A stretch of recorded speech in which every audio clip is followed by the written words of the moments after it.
மத்தேயு 4வது அதிகாரம் 6வது வசனத்தை நம்ம வாசிக்கலாம். அந்த நீர் வசனம் தேவனுடைய குமாரனேயானால் தாழ குதியும், ஏனெனில் தம்முடைய தூதர்களுக்கு உம்மை குறித்து கட்டளையிடுவார்.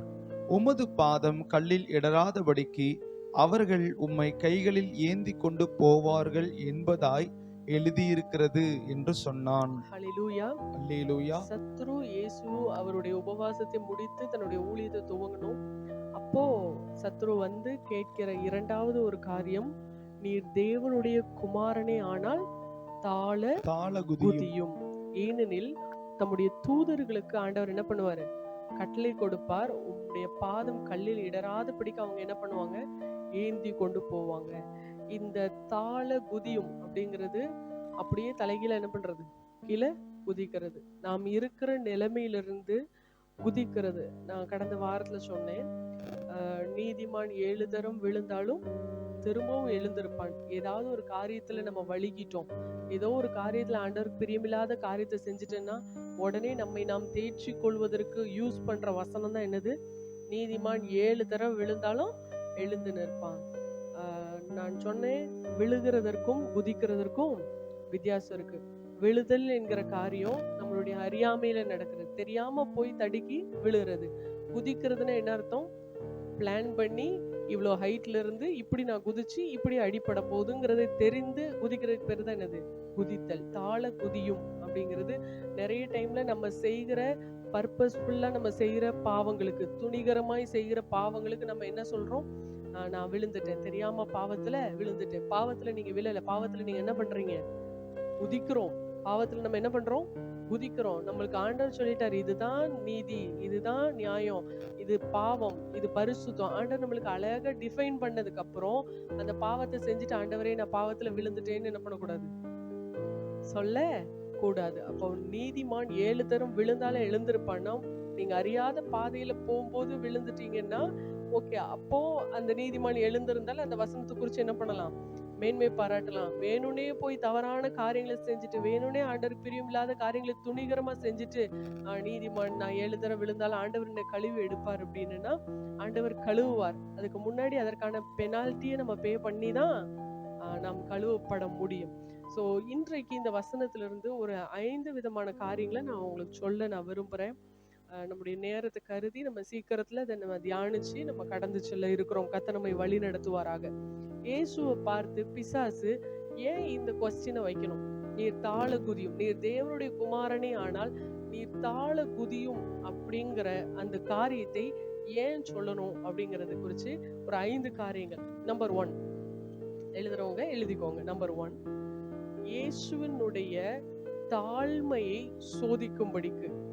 தாழ்மை அவரிடத்துல எவ்வளவு இருக்குது, அவர் தாழ்மை உள்ளவரா இருக்கிறாராங்கிறத டெஸ்ட் பண்றதுக்கு முதலாவது சத்துரு இந்த காரியத்தை என்ன பண்றான், இயேசுட்ட கேட்கிறான். ஏன் அப்படின்னா, இயேசு பரலோகத்திலிருந்து இறங்கி வந்தவர். பரலோகத்துல இயேசு இருக்கும்போது அவர் எந்த ஒரு காரியத்தையும் அவர் கட்டளையிடுவதற்கு கீழ்ப்படிந்து செய்கிறதற்கு கூட்டம் கூட்டமான தேவ தூதர்கள் அங்க என்ன பண்றாங்க, இருக்கிறாங்க. ஆனா இந்த பூமிக்கு வரும்போது இயேசு சொல்லுகிறார், நான் ஊழியம் கொள்ளும்படி வராமல் ஊழியம் செய்யும்படி வந்திருக்கிறான். அவர் தம்மை தாமே தாழ்த்தி அடிமையின் ரூபம் எடுத்து மனுஷ சாயலானார் என்று வேதம் சொல்கிறது. அப்போ அவர் தம்மை தாழ்த்தி வெறுமையாக்கி அந்த மேன்மைகளை துறந்துதான் அவர் என்ன இருக்காரு, மனுஷராய் வந்து அவதரித்து இப்போ அவருடைய ஊழியத்தை துவங்க போறாரு. அப்போ சத்ரு சொல்றான், நீ தாழ குதியும், அப்போ தேவ தூதர்கள் வந்து உங்களை என்ன பண்ணிடுவாங்க, தாங்கி கொண்டு போவாங்க.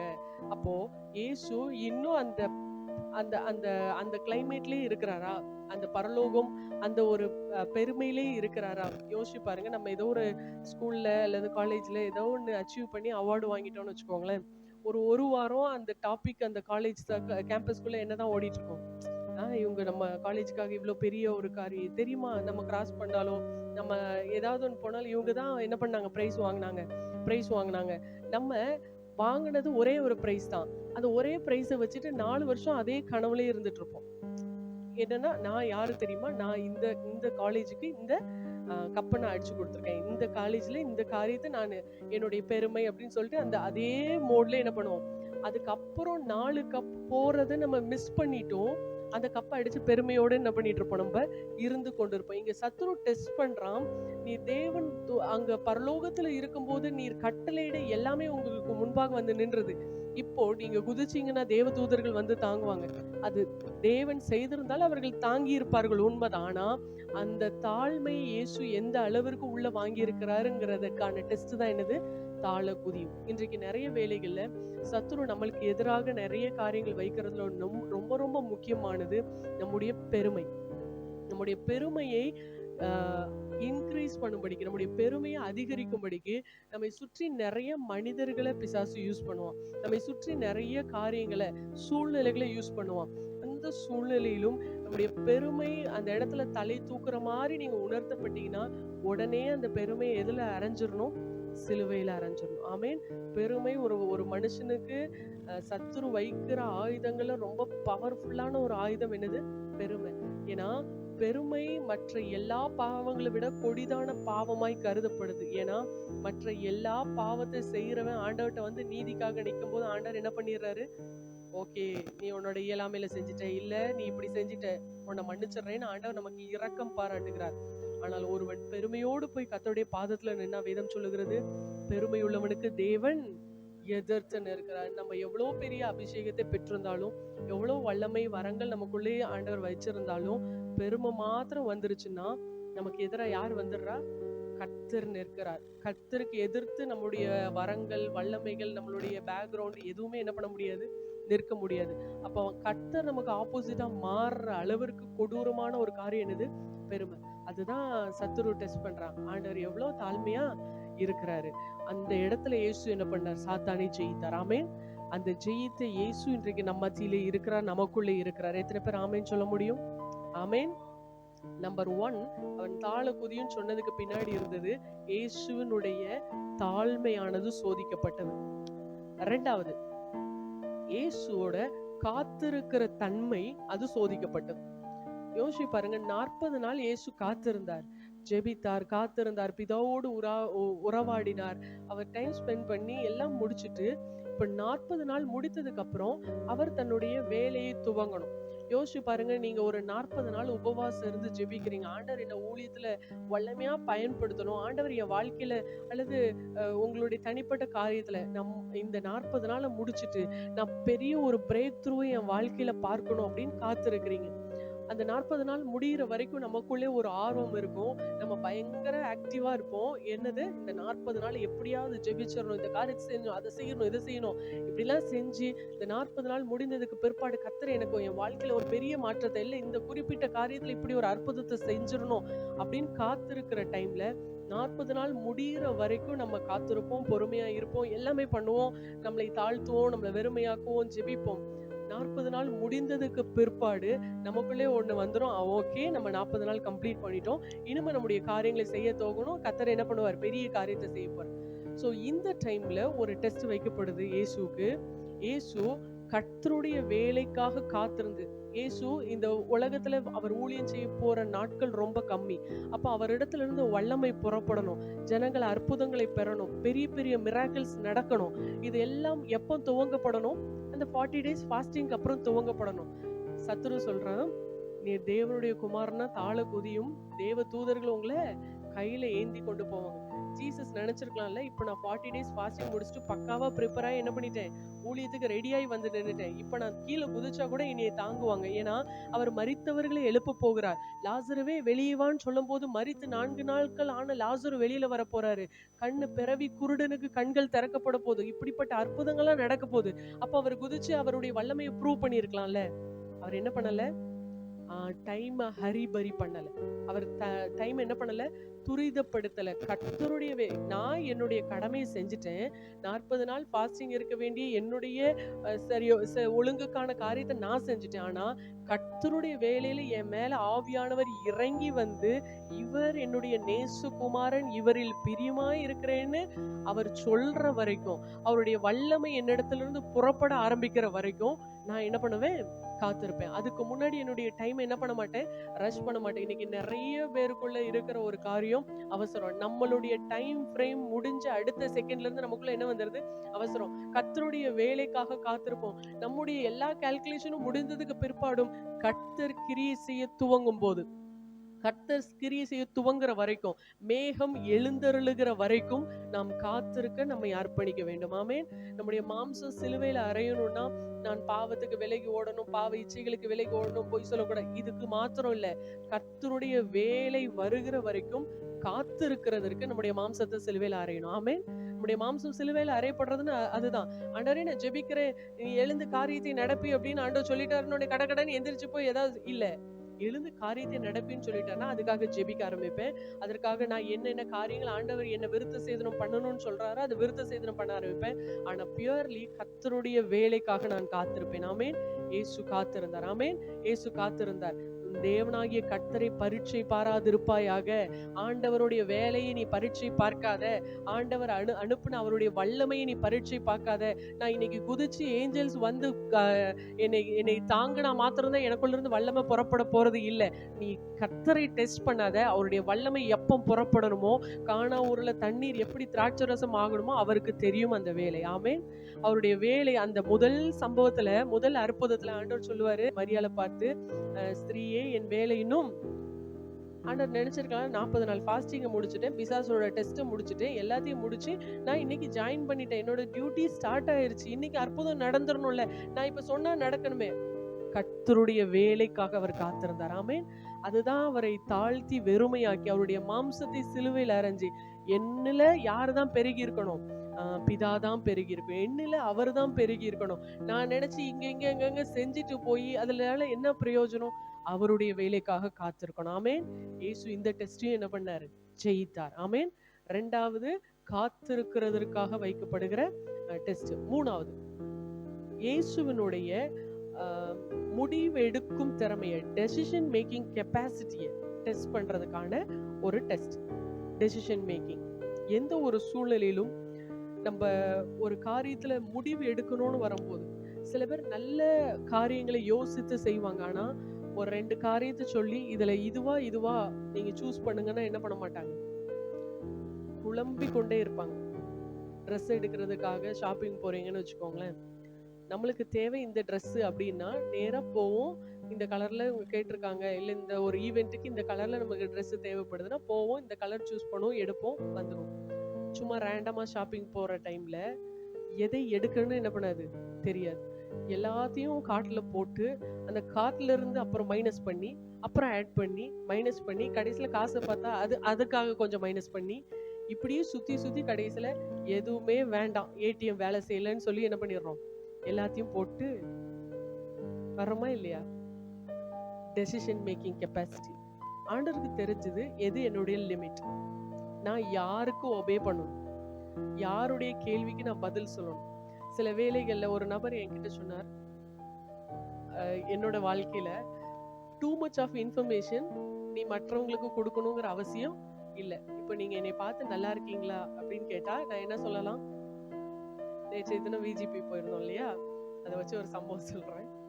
அப்போ ஒரு நபர்கிட்ட போய் ஒரு ஷாப்ல கேட்டேன், ஸ்டாச்சு மேன் இருப்பார்ல அவரு இப்ப இருக்கிறாரா, எப்படி போகணும் அப்படின்னு வழி கேட்டேன். ஸ்டாச்சு மேன் போய் பார்க்கணும் வழின்னு.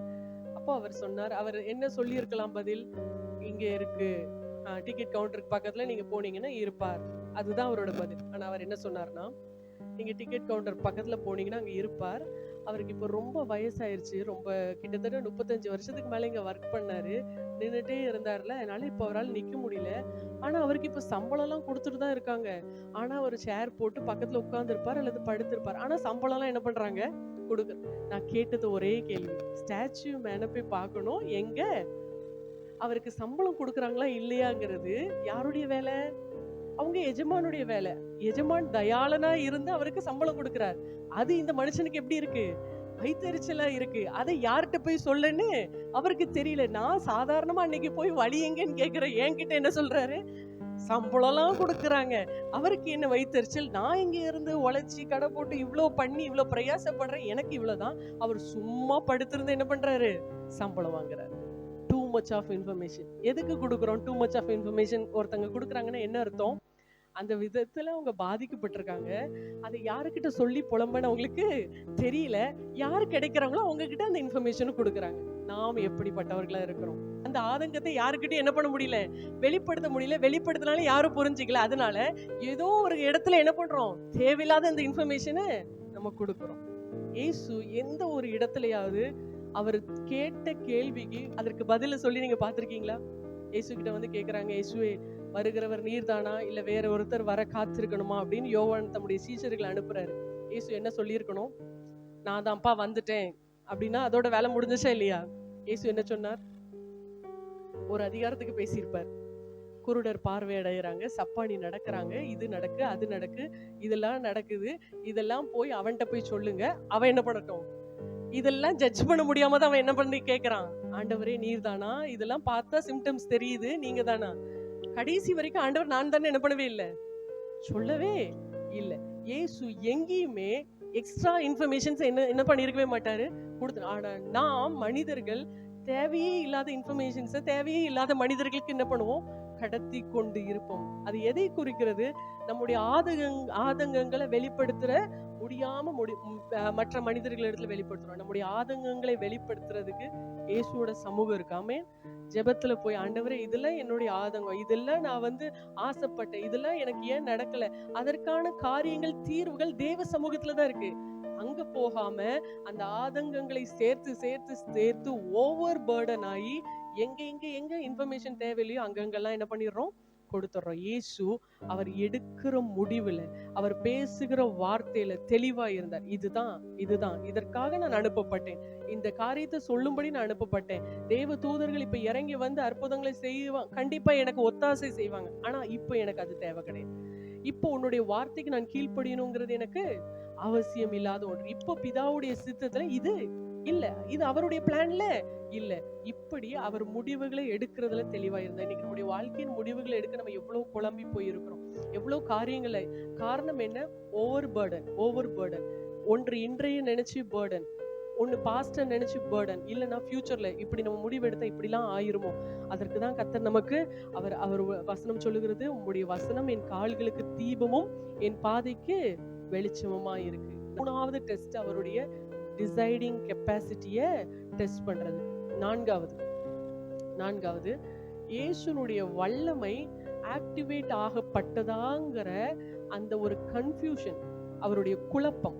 இயேசுவை அவர் குழப்பமா இருக்கிறாரா இல்ல தெளிவா இருக்கிறாரா, அதற்கு எதிராக வைக்கப்பட்ட ஒரு டெஸ்ட் தான். அவருடைய வல்லமையை குறித்து குழப்பத்தை ஏற்படுத்த வைக்கப்பட்ட ஒரு சோதனை. அவருடைய வல்லமை, நீங்க மேல இருந்து குதிச்சீங்கன்னா தேவ தூதர்கள் வந்து உங்களை தாங்கி கொண்டு போவாங்க அப்படின்னா, இயேசு நான் முதல்ல சொன்ன மாதிரி டெஸ்ட் பண்ணிருக்கலாம்ல. ஆமா, நம்ம மிராக்கிள்ஸ், ஏன்னா அவருக்கு பிளான் தெரியும், எதற்காக இந்த உலகத்துக்கு அனுப்பப்பட்டாருங்கிறது தெரியும். அப்போ மரித்த லாசரு வெளியில வரணும், மரித்தவர்களை உயிரோடு எழுப்பணும்னா அப்ப நம்ம குதிச்சா நம்ம காப்பாற்றப்படுவோமா, நம்ம பவர் ஒர்க் ஆகுதா? இன்றைக்கு நிறைய ஊழியர்கள் சரி, நிறைய விசுவாசிகள் நமக்குள்ள தேவன் கொடுத்திருக்கிற கிருபைகள் ஒர்க் ஆகுதான்னே கடைசி வரைக்கும் என்ன பண்ணிட்டு இருக்காங்க, டெஸ்ட் பண்ணிட்டே இருக்கிறோம், டெஸ்டிங் ப்ராசஸ்லயே இருக்கிறோம். என்றைக்குமே கர்த்தர் உங்களுக்கு கொடுத்திருக்கிற வல்லமைகளையும் தாளந்துகளையும் டெஸ்ட் பண்ணி பார்க்காதீங்க. ஆமென். நான் சொல்ற பாயிண்ட் இன்னைக்கு ஒரு சிங்கிள் லைனா இருக்கலாம், இது உங்களோட லைஃப்ல நீங்க எடுத்துக்கோங்க. இயேசு உங்களுக்கு ஒண்ணு கொடுத்துட்டாருன்னா அதை டெஸ்ட் பண்ணாதீங்க. ஆமென். ஒருவேளை ஆண்டவர் உங்களுக்கு நல்ல பாடுற தாளந்து கொடுத்திருக்கிறாரு அப்படின்னா, நல்லா பாடுறேன்னா சுருதி சுத்தமா பாடுறத நான் வந்து தாளந்துன்னு சொல்ல மாட்டேன். ஒருவேளை ஆண்டவர் நீங்க பாடும்போது ஜனங்களை தொடுறாரு, ஆண்டவர் நீங்க பாடும்போது உங்களுக்குள்ள ஒரு சமாதானம் நிரப்புதுன்னா அந்த பவர் உங்களுக்குள்ள ஆண்டவர் வைத்திருக்கிறாருன்னு அர்த்தம். அந்த கிரேஸ் ஆண்டவர் உங்களுக்குள்ள வைத்திருக்கிறாருன்னு அர்த்தம். நீங்க சுருதி இல்லாம பாடலாம், உங்க சத்தம் கழுதையோட கேவலமா இருக்கலாம், நீங்க பாடும்போது தயவு செஞ்சு கதவு மூடுங்க அப்படின்னு சொல்றதுக்கு 4 பேர் இருக்கலாம், என்ன வேணா இருக்கலாம். நீங்க பாடும்போது உங்களுக்கு ஒரு இருதயத்துல சமாதானம் நிரப்புச்சுன்னா கர்த்தர் அந்த கிருபையும் தாளந்தையும் உங்களுக்குள்ள வைத்திருக்கிறார். ஆனா நீங்க செய்ய வேண்டிய ஒரு காரியம் இருக்கு. கர்த்தர் ஒரு கிருபையை உங்களுக்குள்ள வச்சுட்டாருன்னு நீங்க கண்டுபிடிச்சிட்டீங்கன்னா அதை ரிஃபைன் பண்றதுக்கு நீங்க டைம் ஸ்பெண்ட் பண்ணணும். ஆமென். நான் சொல்ல வர்றது புரியுதா? உங்களுக்கு கர்த்தர் உங்களை அழைக்கும் போது, உங்களுக்குள்ள அந்த கிருபை உணர்த்தும் போது, அந்த கிருபை வந்து நல்ல பொண்ணா இருக்காது, சுத்த பொண்ணாய் அணிகிறதற்கு ஏற்ற அணிகலனா இருக்காது. அது அது மண்ணோடும் கல்லோடும் எல்லா விதமான மத்த மெட்டல்ஸோடையும் கம்பைன் ஆகி தான் அது உங்களுக்கு. ஆனா இதுக்குள்ள தங்கம் இருக்குங்க போய் தான் அத்தனை ஆழங்கள் இறங்கி, அத்தனை லேபர்ஸை இறக்கி, அத்தனை மெஷின்ஸை இறக்கி என்ன பண்றாங்க, சர்ச் பண்றாங்க.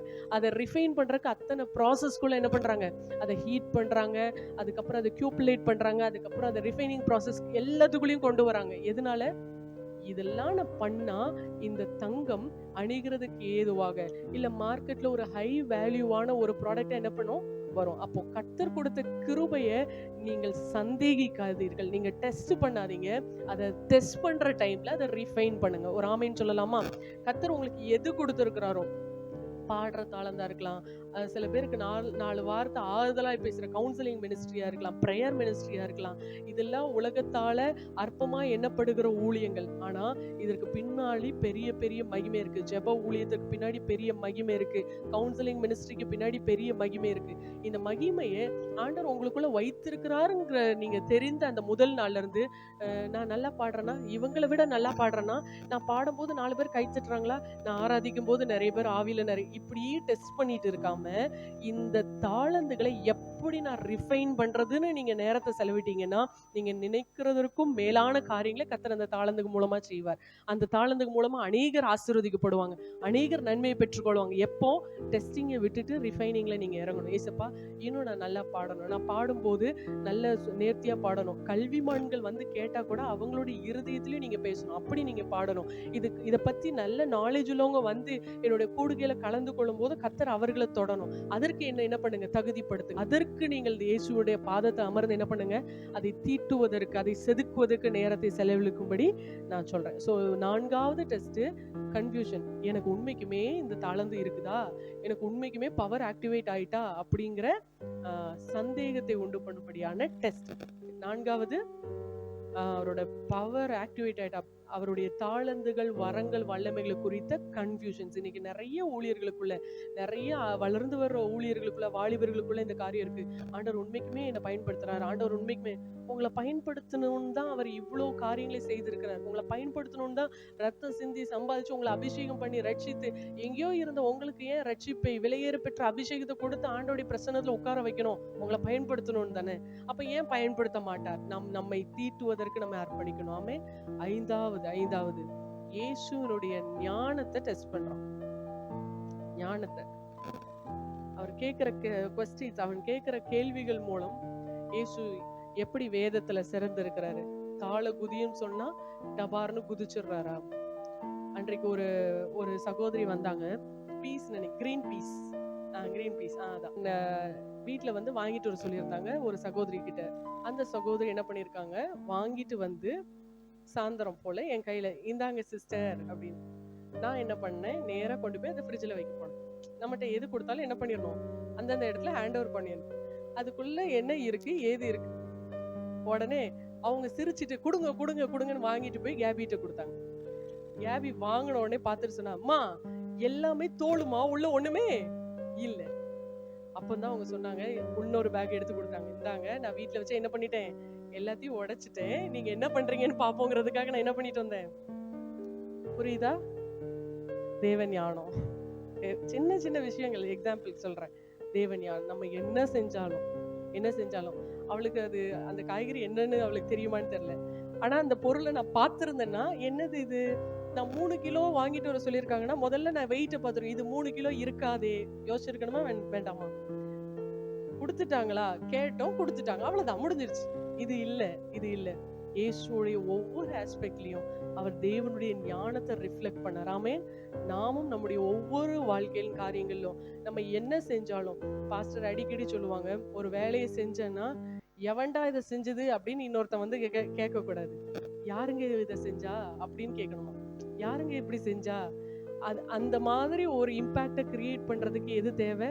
தேவ ஞானம் தேவை. ஒரு டெடிகேஷன். எந்த ஒரு காரியத்தை செஞ்சாலும், ஆமா கொடுத்துட்டாங்களா, வாங்கி வச்சிட்டாங்க, என்னை நம்பி ஆண்டவர் அடுத்து எப்படி இன்னொன்னு தருவார்.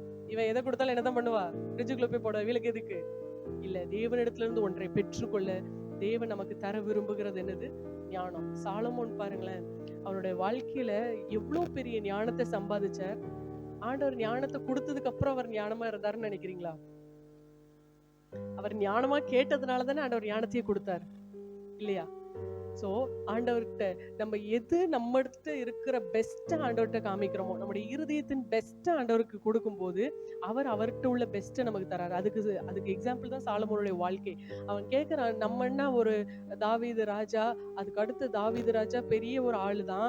ஆனா சாலமோன் பட்டத்துக்கு வரணுங்கிற எந்த ஒரு இதுவுமே இல்லை. ஏன்னா அதுக்கு முன்னாடி அப்சலோம்ல இருந்து எல்லாரும் பெரிய பெரிய ஆளுங்க என்ன பண்றாங்க இருக்கிறாங்க தாவீதுக்கு.